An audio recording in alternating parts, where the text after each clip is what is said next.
Afif Fodul Alfa dengan nomor induk 2017-2010-96 dari kelas 2 Ekonomi Syariah Aceh, Fakultas Ekonomi dan Bisnis Islam, UIN Syaisu Purwokerto.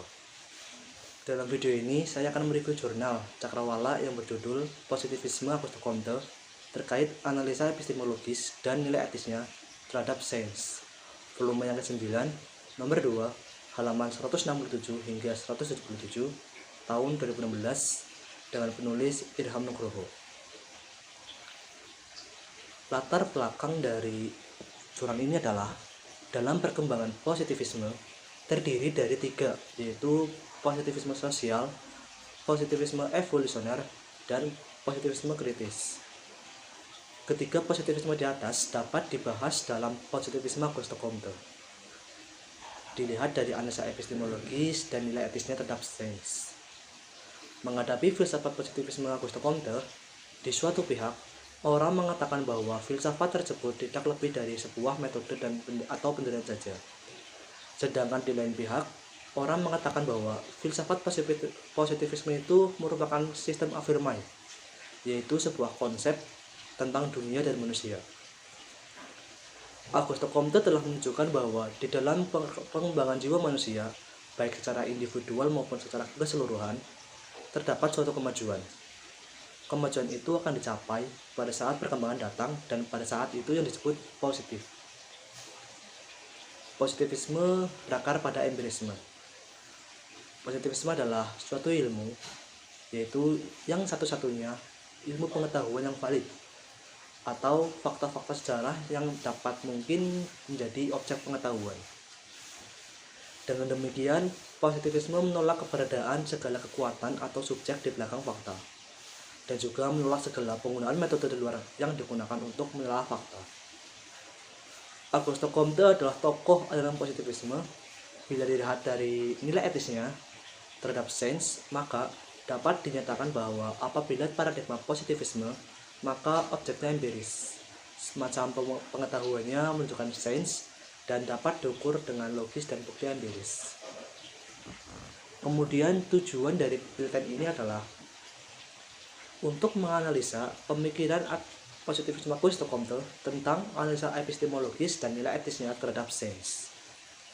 Selanjutnya, subjek penelitian jurnal ini adalah dengan hasil pemikiran Auguste Comte terhadap pemikiran positivisme.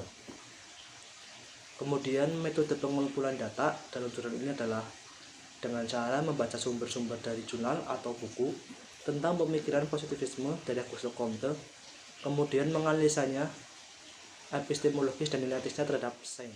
Selanjutnya, hasil dari jurnal penelitian ini adalah untuk membuktikan bahwa apabila paradigma positivisme, maka objeknya empiris, semacam pengetahuannya menunjukkan sains dan dapat diukur dengan logis dan bukti empiris. Selanjutnya, kelebihan dan kekurangan jurnal ini. Yang pertama itu kelebihannya. Kelebihan jurnal ini yaitu menggunakan bahasa yang sederhana sehingga akan mudah untuk dipahami oleh para pembacanya. Dan yang kedua adalah data dan materi yang ada cenderung jelas dan lengkap.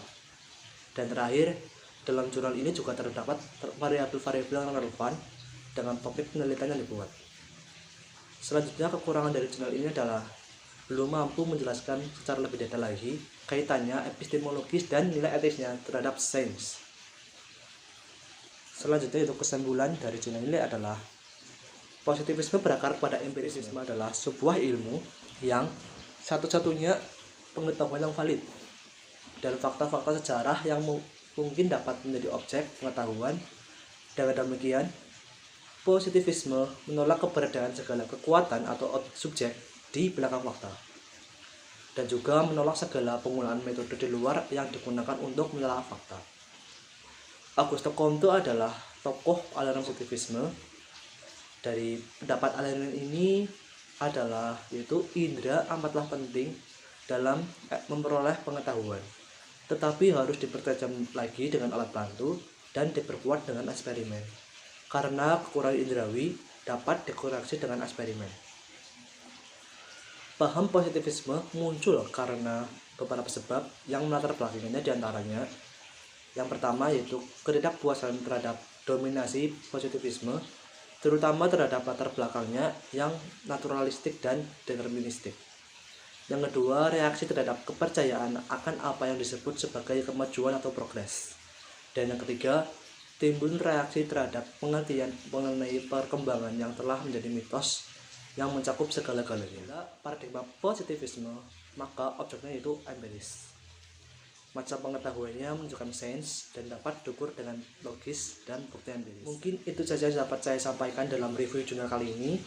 Semoga dapat membantu dan mengerti tentang analisa epistemologis dan nilai etisnya positivisme terhadap sains. Terima kasih. Cukup sekian ya. Assalamualaikum warahmatullahi wabarakatuh.